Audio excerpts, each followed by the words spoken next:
Frustrated by the limited dynamic range of your drone? Not a problem. Let's talk about how you can get the most out of your aerial landscape photography once you get those puppies home and into your computer.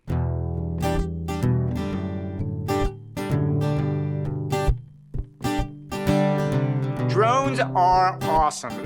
There is no doubt that the introduction of drones, especially how fast they progressed in the last years, has really opened up an entire visual world for those of us that love landscape imagery and photography. There is one slight drawback that I think if you fly a drone and you're doing it for imagery purposes, you do find yourself hitting against, and that is the sensors on our drones do not have nearly the dynamic range as some of these professional cameras that if we're professional content users, we're used to working with and expect. And that's a double problem on a drone because you often find yourselves in places of extreme dynamic range.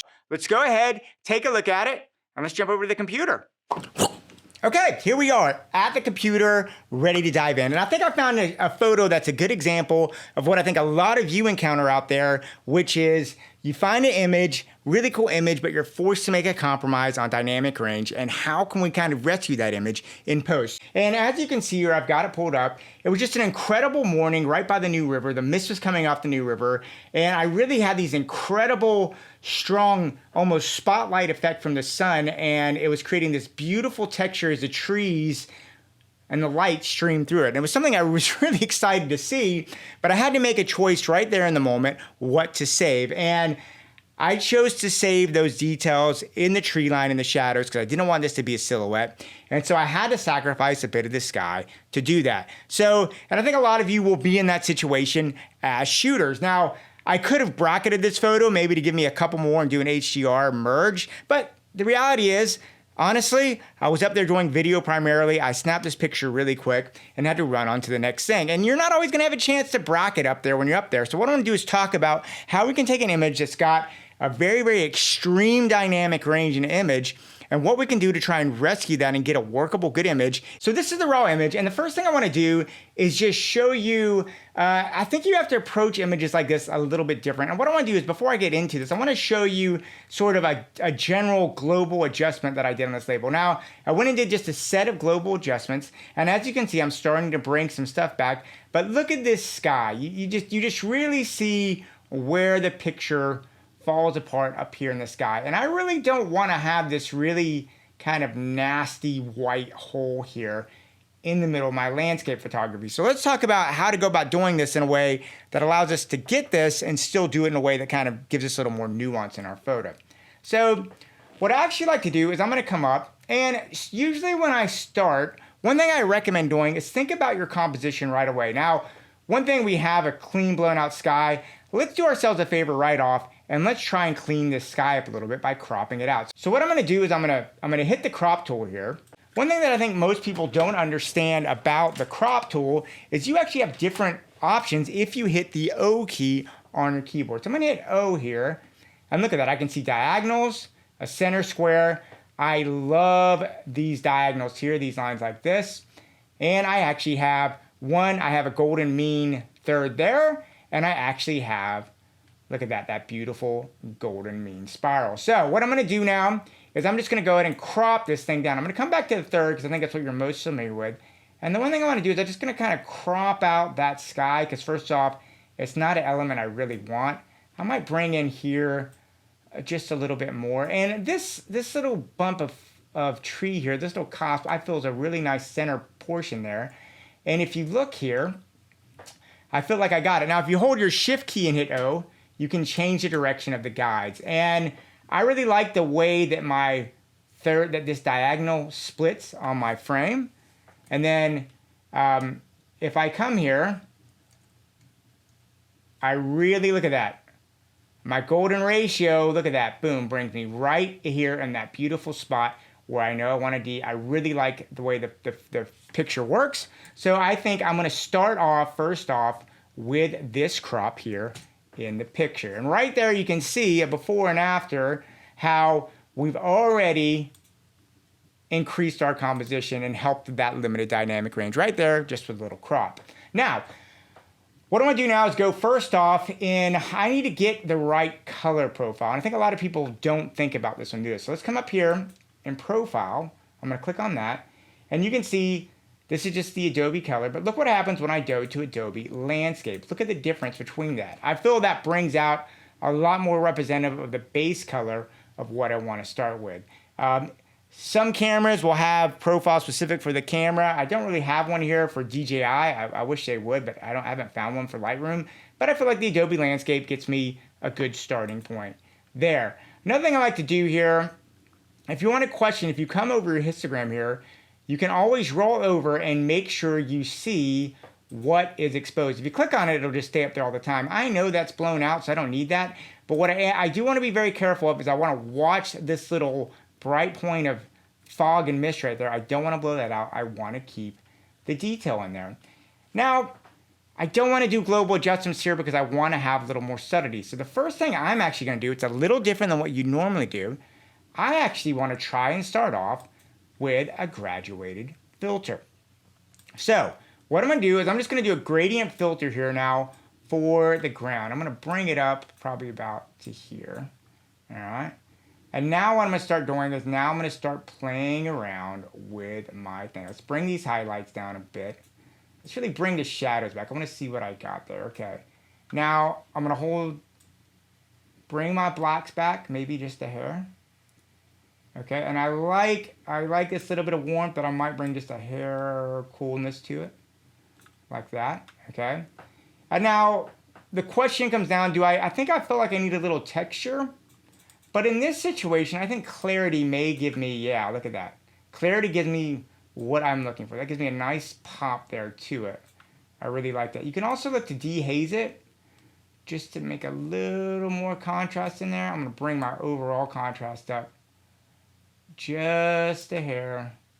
And then maybe I'll bring my saturation up just a bit.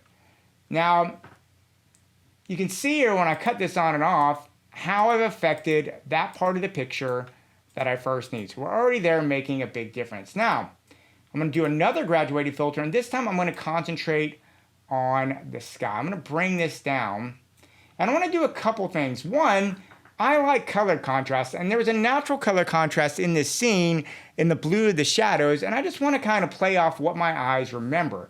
So the first thing I'm going to do with this one is I'm just going to bring up these blues just a little bit here. I'm going to bring those up. I'm going to bring my highlights down just a bit. Right? Now the key is, if you look here where the sun blows out, I want to keep this as soft as possible. I don't want this going into a real, hard line like that. I really want to keep it soft. So the key is, I'm just going to keep it kind of subtle.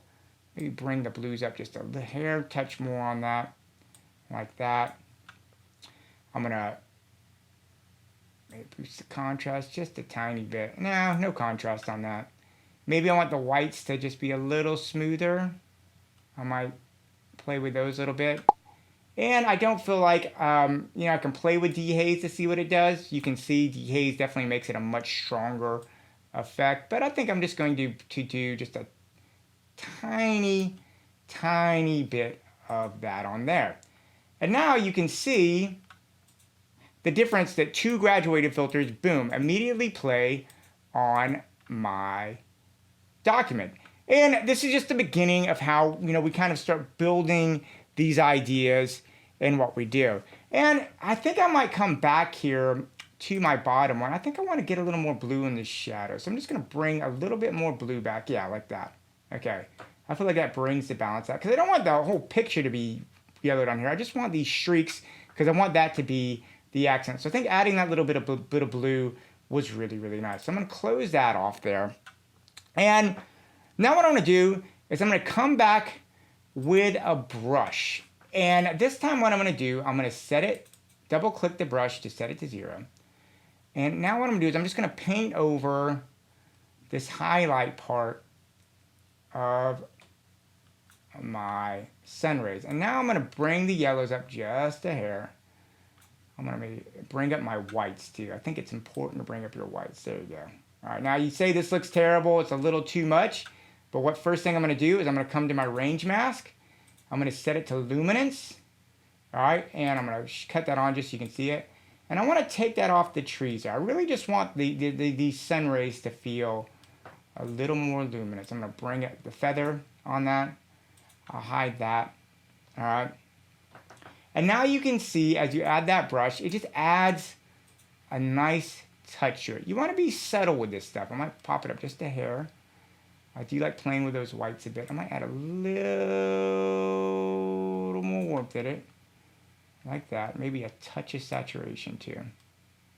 All right. And I'll close that. And, you know, and this is one of those things too, guys. I come up, I look at it. I think that's just a hair strong. Just going to dial it a hair back. There you go. Boost the contrast up just a hair there. Maybe add just a touch of clarity. There you go. That clarity just makes it pop just a little bit more, which is what I want. The point of this picture, from my opinion, is I want to draw attention up to that hill there and really get these lines feeling good, like they're supposed to be doing what they're doing. Now, as we go, we're coming a long way there. Now, I'm just going to take a gradient filter, and I just want to bring a little bit of life in here. So I'm going to make a gradient mask here. I'm going to invert it, and this time I'm just going to pop this up just a hair here. And I'm just going to have that just settle, all right? And now I just want to add just a bit of light down here to the trees and do that. And now that I've done that, now that I've protected my sky, I feel like now I can go back and now make a couple of global adjustments. So I'm going to come back now. I might adjust my highlights just a hair. I do want to punch my whites in the overall compositions just a bit. Maybe add just a bit of texture. And I like what the clarity is doing. Do I want vibrance? Maybe just a touch of vibrance. Like that. There you go. Just to add that. I could do some stuff with the curves, but I think I'm liking this, what I'm doing. One thing I would recommend doing, I do want to like the idea of my shadows and my highlights having a little different tone. So I'm going to bring my shadows, I'm going to bring them just a hair down here to the blue. Not much, just a little bit, right? And I think these highlights, we could bring just maybe just a cooler touch to them. And then I might warm up my midtones just a tiny, tiny bit. And as you can see, it's a subtle change, but it helps create that separation in the piece, which I think really helps it out a lot. Now there is some noise here in the image. So I'm just going to add just a tiny bit of noise reduction in there, like that.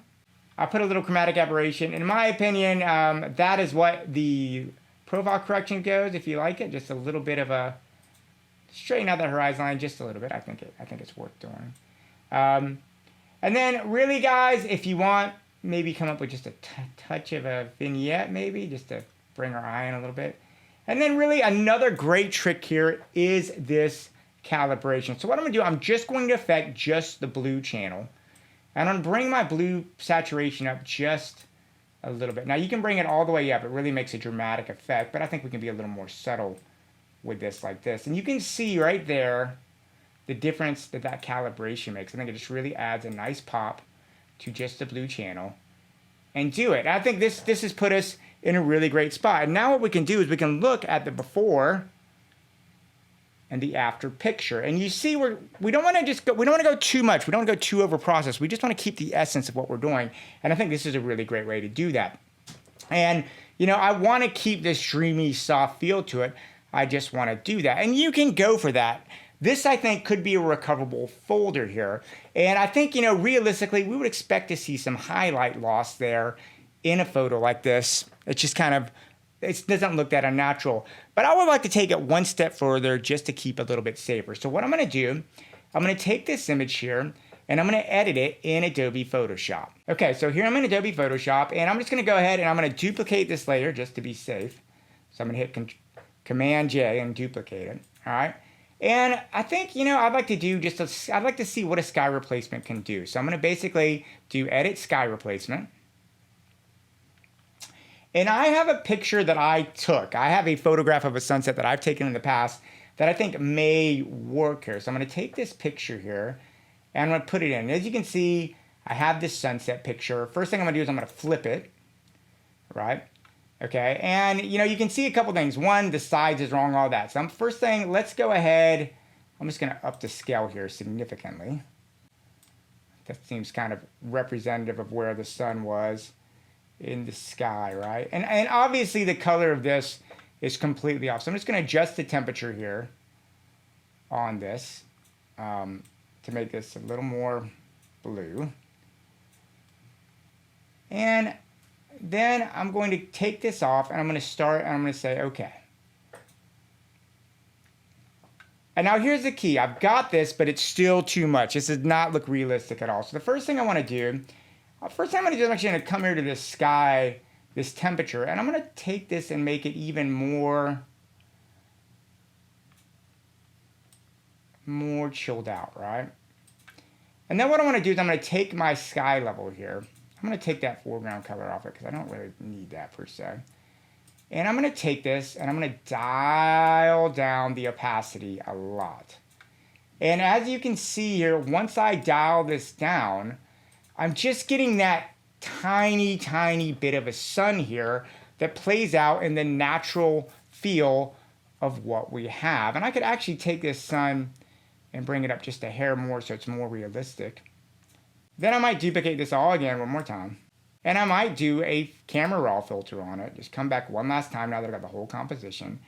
And maybe, you know, I'll just boost my clarity up just a hair. Bring my whites up just a bit. Just really get that thing to be sparkly and poppy.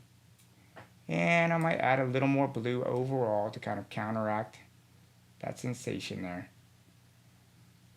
I just really want to counteract the colors. I hit OK. And you can see now where I am. And this really is the final touch that I feel brings the whole picture back together. This really makes it feel the way it looked when I was out there in the environment. And I just took a couple steps here in Lightroom with maybe that little bit of sky replacement in Photoshop to get back to what I want.